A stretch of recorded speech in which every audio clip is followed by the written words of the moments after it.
चुकीचे पडलेले आहेत ते सुद्धा आजच्या आज दुरुस्त करून देतो म्हणून सांगितले।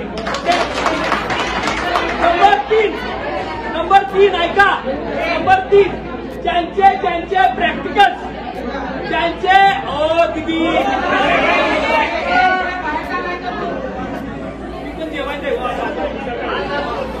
ज्यांचे प्रॅक्टिकल्स झालेले नाहीत त्या सगळ्यांचे प्रॅक्टिकल्स पेपर्स नंतर घ्यायचं बोर्डानं मान्य केलेलं आहे।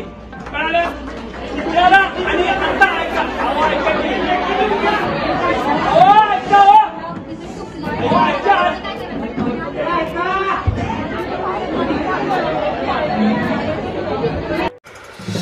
नवीन घडामोडी पाहण्यासाठी आजच आम्ही मुंबईकर 24 तासला लाईक करा, सबस्क्राईब करा आणि अपडेट रहा।